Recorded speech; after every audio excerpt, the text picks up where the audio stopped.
I made my high school chemistry teacher lose his job. Subscribe and hit that bell to turn on notifications. I went to a ghetto high school in a poor community, but my parents raised me to work my ass off so I could get out of there. My parents never went to college, but because of this, myself and my siblings have all gone to good schools out of state. I maintained a 4.0 until the year in question in high school, taking 5 advanced courses a year. I learned to get very little sleep because of the amount of work these courses required, and because my school didn't have tutoring aids or anything of the like. Didn't understand something? Tough luck. Get to Googling. So, in one of my upperclassmen years, I signed up for an advanced chemistry course. I knew it would be hard, but assumed like the rest of my courses that if the class was minimally structured and Google came through per usual, I would be fine. Other students warned me not to take the course, but since I wanted to go to college for chemistry, I knew I had to go through with it. The teacher was horrible. He was old, which is fine, and didn't offer after-class support, which was normal, but also didn't even offer in-class support. His answer to even basic questions was, "You should understand that. Talk to me about it later." But later never came. He didn't offer lunch hours, didn't offer after-school hours, and in class would just put up the answers. My family didn't have fancy tutor money, and none were readily available in my community anyways. I studied my ass off, but when the first test came back, I had a D-, with no notes to even understand what I had done wrong. When I went to speak with him about it right after class ended, he simply told me to look more closely at the textbook for help, and that he didn't have time for me. He was 2 weeks behind the explanations that he did give, because he was constantly distracted. All of this is bad, but didn't deserve him being fired yet. What did was when he got dangerous. In an experiment working with hydrochloric acid, a plug held the concentrated stuff in a tube with some magnesium, and reacted to form hydrogen bubbles. Well, one of the other students in my group didn't plug the thing properly, and the plug fell out. So I asked him how to get the tube back, expecting him to tell us to discard the HCl solutions, rinse the water, and start over. I'd read the safety section in my textbook, which had this approach to working with acids. His response?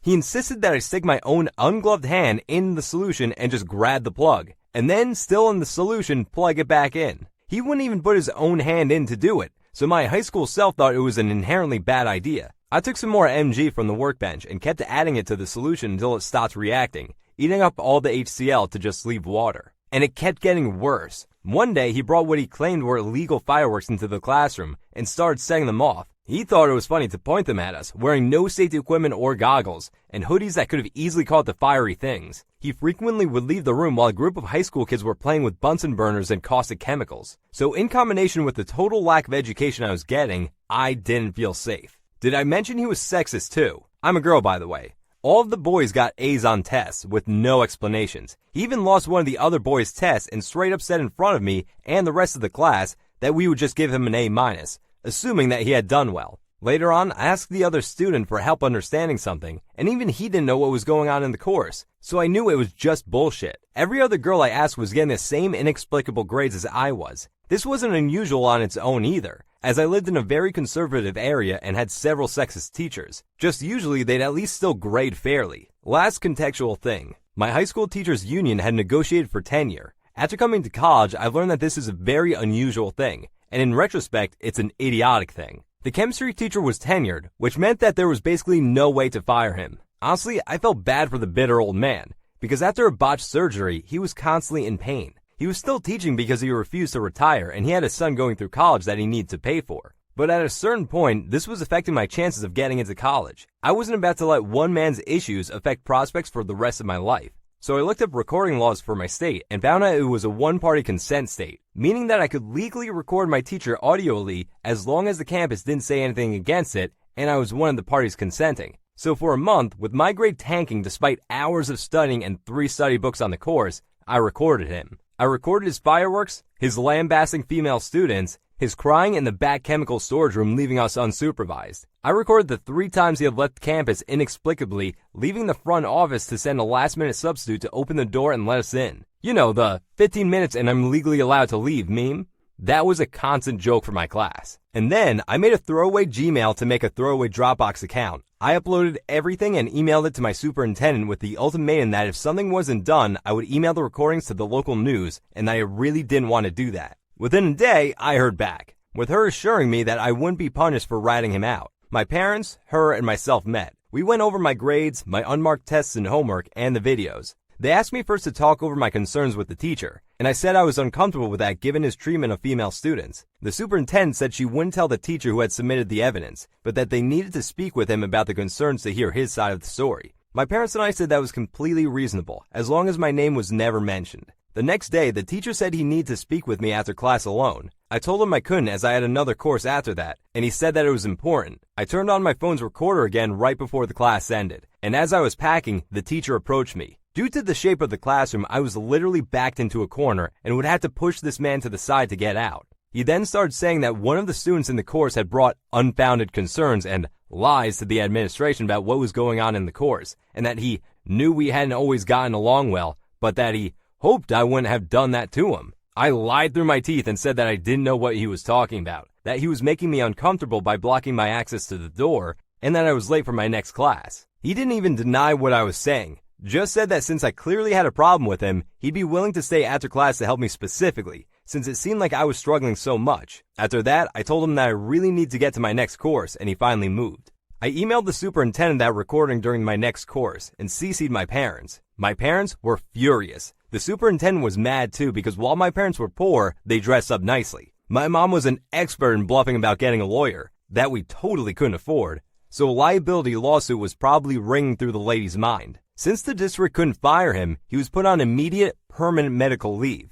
While the district was still paying his full pay, they gave us one unqualified substitute after another. 2 months before the national exam for the course, they gave us a female teacher that they had pulled out of retirement, but that had actually taught the advanced chemistry course for years. She was a godsend, and even held 8-hour Saturday classes so that we could catch up with the curriculum, at least enough to pass the class. In those 2 months, we covered just enough of the test material that our class had a 50% pass rate. The superintendent also wrote me a thank you college recommendation letter, partially to keep me quiet and partially because they had been trying to get rid of this guy for years. My little sister took this course a couple of years after me and said that the new teacher was competent, and they were still at a 50% pass rate.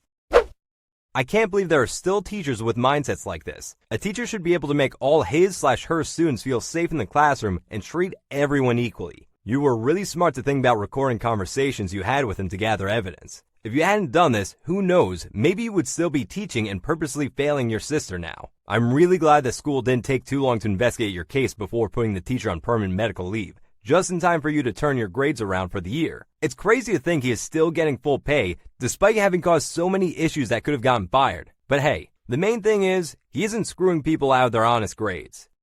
How my dad got revenge on a teacher who bullied me. When I was in the 8th grade, I tried out for a spot on the drill team. For those unfamiliar with that, it's the group that dances alongside the marching band, and we were separate from the cheerleaders. Think the Rockettes, but awkward. The reason I tried out was because those girls, you know the ones, pretty, popular, teacher favorites, laughed at me when I showed up for the informational meeting. They said I wasn't right for it and didn't belong.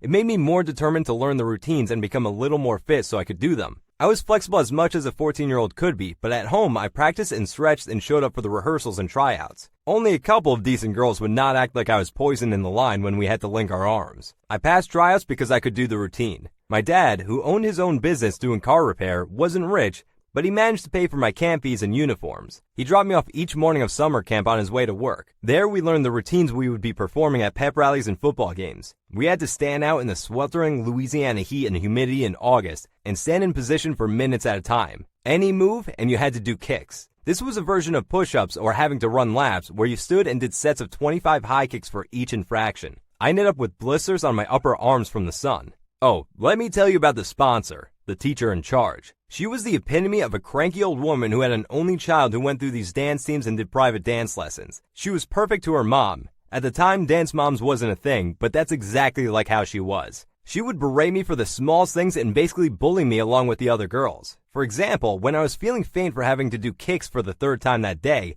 I was sitting down beside another girl who had pulled a hamstring. She's sitting us while watching her daughter, who was our choreographer of course, commenting how wonderful she was, and said to me to get back out there. She could understand why the other girl was sitting. She was an athlete, so she got a pass. She would yell at me from across the gym to suck in my stomach. She told me I was rude when I was eating lunch with everyone else and laughing at something someone said and caught on my sandwich. The other girls would say things to me also, and it was as though she encouraged it. Not only is junior high bad enough, but this on top of it was bad. I tried to be strong and show them I could do it, but it made me cry as soon as I got home. This time was different than it is now. our student newspaper would put out who's who based on physical traits like best hair and best smile. Way to shoot down vulnerable, self-conscious kids. The night of our first game performance, I was waiting to be picked up with a few others and the sponsor. She went to the bathroom and came back with one girl who was caught smoking in the bathroom with some high school kids. Her punishment was she had to sit out the next game. My dad was running late, and after about 30 minutes, she told me, "You know this means you're off the team."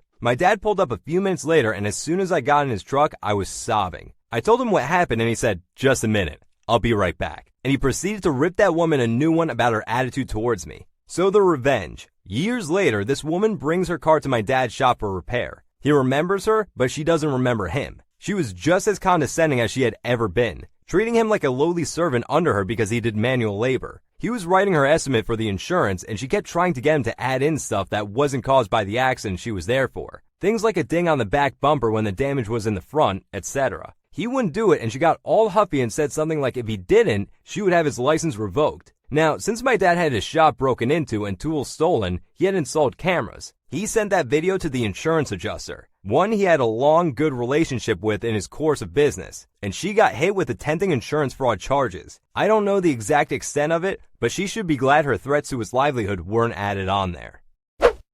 I'm so sorry you had to go through that. It's such a shame that people take advantage of other people because they think they're better. I hope you didn't take any of the insults to heart, as these people only insult others to make themselves feel better. I know this is really hard to do, as stuff like this tends to stick with some in their whole life, causing insecurities that you didn't even know you had.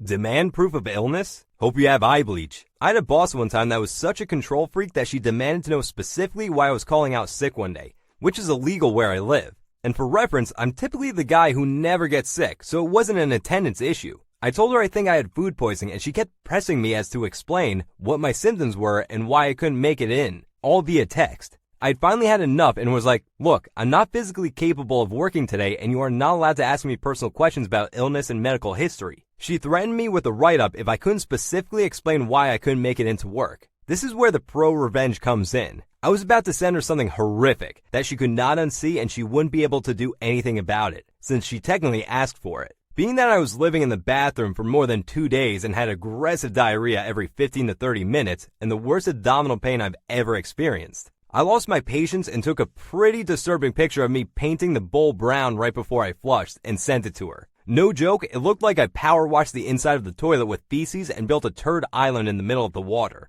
It honestly looked like a poop volcano had erupted. I had no idea your bowels could contain so much. This is happening every 15 to 30 minutes, and I haven't been able to leave the bathroom for the last 6 hours. Here's your proof. Check the timestamp. I'll let you know as soon as I can if I'll be in tomorrow. So, after 3 days off, I show up for my shift. Sleep deprived and sore from sleeping in my bathtub or on the floor for 2.5 days. Jerk's not having any of it, but I was finally through the worst. She immediately escorts me into her office where our regional HR rep is waiting for me, and we all sit down. He has paperwork in front of him and is discussing the incident with me and gets me to acknowledge what I did and that sending unprovoked and offensive content to coworkers constitutes harassment and blah blah blah right before he asks me to sign a final write-up. Before signing, I asked him, "Did she tell you why I sent this?" He was dumbfounded and said, "This isn't really excusable," and basically handed me a screenshot printed out of the text messages where this cow had deleted everything in the exchange but me saying, "Sorry, but I need to take a sick day today," and the picture. I laughed and handed him my phone and said, "Here is the full exchange." He asked me to leave and give them a few minutes. About 10 minutes later, he calls me in, by myself, and explained what I already knew. That she was the harasser and that she had aggressively violated privacy laws and would be dealt with. And to call him if anything like this ever happens again. I found out from one of the assistant managers that she ended up getting a final written notice and was very close to being fired. And it prevented her from getting a big promotion that she was being looked at for. So, if you ever come across a donghead boss who wants to play doctor and question your sick leave, send them diarrhea pics and they'll either shut up or give you lawsuit material. Damn, that's one way to get your boss off your case. I think you handled the situation great. However, now you know for any similar future situations that you should have reported your boss as soon as she was demanding private information from you. You could have got yourself fired for sending that picture, even though you weren't really in the wrong. I'm glad HR could obviously see this was all Karen's doing and gave her the appropriate punishment. If you enjoyed these stories, be sure to subscribe and hit the bell. Check out the other videos on your screen right now, otherwise, you're definitely the jerk.